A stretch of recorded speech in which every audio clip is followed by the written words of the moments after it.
Hi, I'm a possum and I find garbage. Today's garbage is Run, a sci-fi horror movie with an all-black cast about people trapped in a cabin with aliens outside.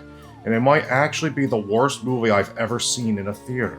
It might not be the worst movie ever made, but it might be the worst theatrically released movie that I've ever seen. Run is so stupid that I want to coin a phrase to describe it: intellectual gore. Watching this movie makes you feel like you're witnessing the violent death of intelligence itself.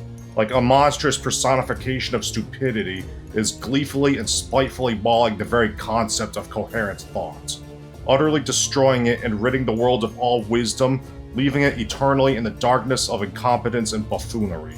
It feels like a fake movie that characters would be watching in a real movie, or perhaps like an episode of Gravity Falls that parodies horror tropes, but without any humor.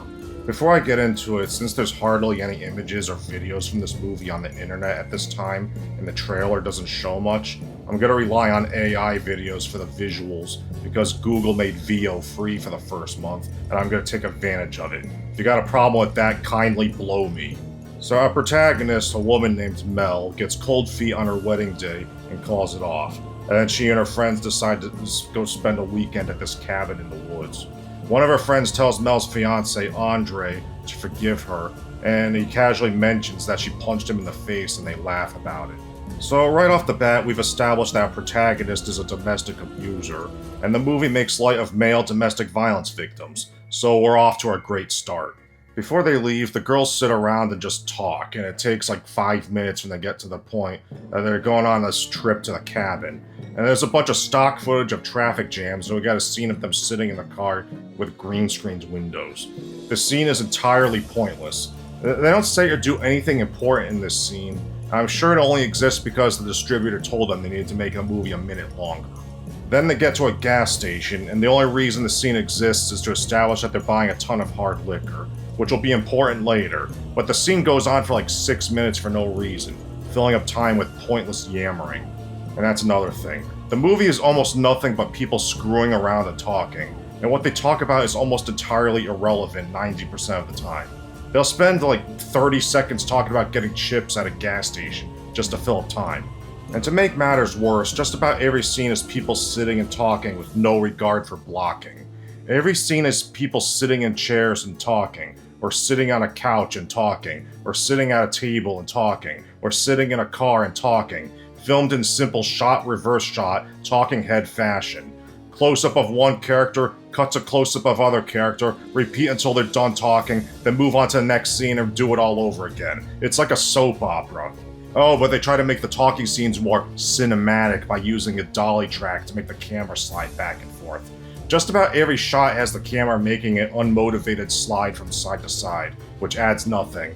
And setting up the dolly track probably wasted a ton of time and money on set that could have been spent on wigs for fish with AIDS. Anyway, they drive 2 or 3 hours up to the cabin, and we get the obligatory, "I don't have a cell phone signal, me neither" scene. Then they spend the night screwing around on the porch, drinking and talking about, "I don't need no man to be happy, I need I don't need no man, you go girl." Later, when everyone's asleep, one of the girls, I think her name's Jenny, goes outside to find a spot where she gets cell phone signal, and she manages to call her boyfriend and tells him to bring Andre up there to surprise Mel. So even though the entire point of this girls' trip up to the mountain was to give Mel time away from Andre so she could think about whether or not she wants to marry him, here's Jenny unilaterally deciding to change the plan without consulting the rest of the group. So Jenny tells her boyfriend she doesn't get signal in the cabin, so he won't be able to call her until he gets there with Andre and this other guy. So she hangs up, and then an alien kills her.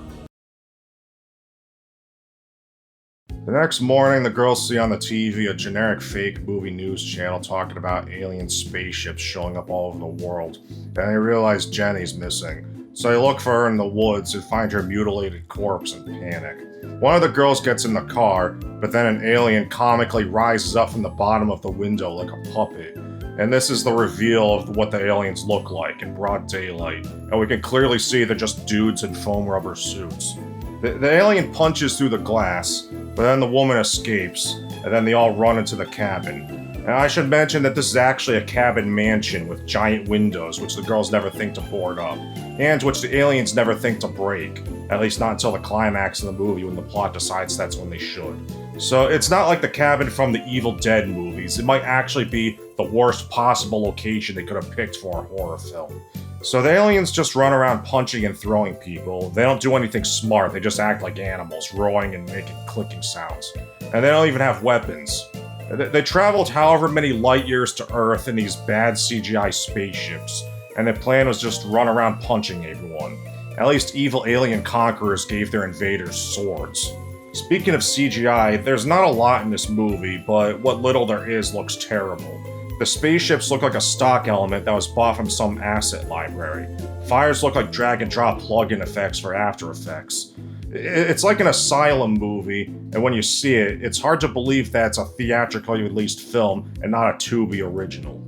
Anyway, the girls are trapped in the cabin now, and one of them had a gun, but she left it in the car like an idiot, who doesn't understand that the entire purpose of a concealable firearm is that you keep it on your person so you can reach it on the off chance that you need it. But this movie was made by coastal Hollywood liberals who think the 1/3 of Americans who own guns are all idiots. So the girls just hang out in the cabin while the aliens make no effort to get in. Meanwhile, Andre and the boys are driving up, and the guy in the back seat sees something about aliens on a non-specific social media app, and they all dismiss it as a hoax. The boys arrive at the cabin and the girls see them through a window, and they all rush outside to yell at them to stay in the car. Yes, they go outside where the aliens are. Why they think the boys would be safe in a car when one of them was attacked in a car earlier is a mystery. So of course the aliens show up, one of them punches through the windshield and kills the driver, the other two guys run into the cabin, and then the super strong alien is unable to bust the door down and, again, doesn't think to break a window, so they're all safe inside. They see generic movie president on TV telling people the only way to kill the aliens is to shoot them in the head, since their skin is thick as armor, but you can also blind them with the flashlight on your smartphone. Yes, specifically your smartphone, no other light will do. The aliens attack in broad daylight, so they're obviously not averse to light in general, but just specifically the light from a smartphone. The movie doesn't even attempt to explain why they're vulnerable specifically to the light on a smartphone and nothing else. This might be the dumbest movie monster weakness ever conceived. You thought the Martians dying because they didn't wash their hands in War of the Worlds was stupid? You thought the aliens who were burned by water as if it were acid invading a planet covered in water in Signs was idiotic? Well, here's Run, featuring aliens whose weakness is the flashlights on smartphones. I have to assume that there was a moment during the writing, pre-production, filming, editing, or distribution of this movie when someone said, "Is this really what we're doing?" And that person was probably beat with bars of soap until they learned to be a team player. Anyway, at some point the power goes out, so now the problem is their only defense against the aliens is their smartphones, but all of their batteries are dying, and the only way to charge their phones is to get to the car where the gun is. So they come up with a plan to have one of them distract the aliens by banging on a frying pan, while those two others run to the car to get the gun and plug in a phone. I guess they expect the phone to charge instantly.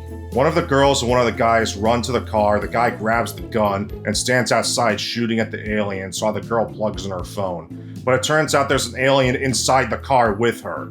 I guess it was just sleeping in the back seat or something. Anyway, it breaks her neck. The guy with the gun gets grabbed and thrown into a pillar and dies. And the girl who was banging the pan gets killed because she turned around to argue with someone, and the alien just kind of walked up behind her. So even though these aliens are so stupid that they can't figure out how to break into a cabin and don't carry weapons, our heroes are too dumb to outsmart them.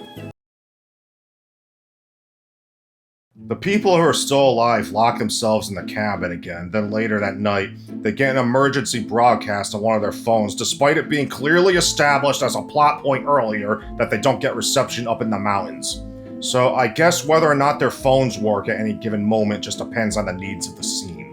Anyway, it's the president telling the country he's ordered airstrikes in every major American city which have been occupied by the aliens, and even though they're 2 or 3 hours outside the city, I guess this means they're gonna die if they don't leave the cabin. So they come up with another plan to lure the aliens into the cabin and then burn it down using the hard liquor they bought earlier as fuel.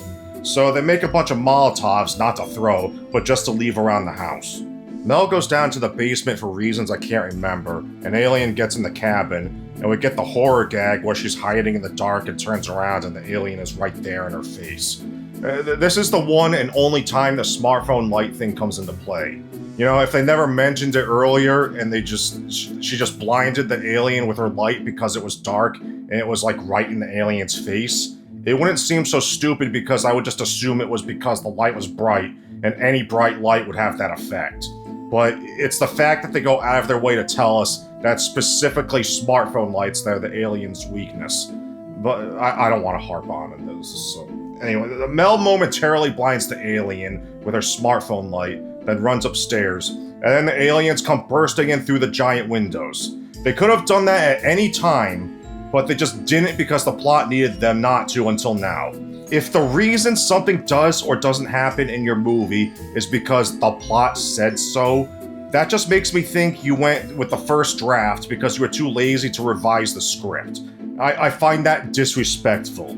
If you don't care enough about your story to check it for plot holes, then why should I care about it? Anyway, Mel and Andre run outside onto the porch, and then they do that movie thing where Andre's like, I'm gonna stay back here and hold them while you make your escape. I'm not leaving you, just go. And it goes on for like a full minute while I guess the aliens are just in the house waiting for them or something because they don't come out. It's the sort of thing that happens when the writer or director or whoever doesn't think about what's meant to be happening off camera at a given moment. So even though there's supposed to be an urgency, the characters waste time while the off-screen threat just waits around. So Andre runs into the house and blows himself up along with the aliens while Mel gets in the car, but then an alien shows up. Mel finds the gun in the back seat, and I don't know how it got there because the guy who had it earlier was killed outside the car while using it. Did that scene from earlier play out differently and they changed it, but forgot to change this scene accordingly? Whatever. The alien flips the car over. Mel comes crawling out and tries to run away instead of shooting it. It chases her, it jumps over her and in front of her and knocks her over, and then she finally shoots it and kills it. And then she runs down the road and sees the fighter jets approaching. And I should mention that the movie actually starts with this scene, and then it does the 3 days earlier thing. This adds nothing to the movie, and whenever any movie does this, it almost invariably comes across to me like they were afraid their opening scene was too boring, so they just copied a scene from later in the movie and put it at the beginning in a vain attempt to make us think, oh, this is exciting. How did this person get into this situation? I guess we need to watch to find out. Blow me. Anyway, the planes drop the bombs and the movie just abruptly ends. That's it. There's no wind down, no final jump scare or anything like that. It just immediately cuts to credits, and the Hispanic family sitting behind me in the theater take the crying baby home. This movie is erudition's torment. It's the Cantos of Babel. It's dumb. Alright, that's all I have to say about Run. Now here's a challenge for my audience. In the comments below, I don't know, tell me about the last thing you ate or something. There's no prize. And don't forget to leave a comment for the algorithm, subscribe if you're not already. If you are, check my channel for other videos you may have missed since YouTube doesn't always tell you when I upload. Send me your fan art and support me on Patreon. The links are in the pinned comment. Bye.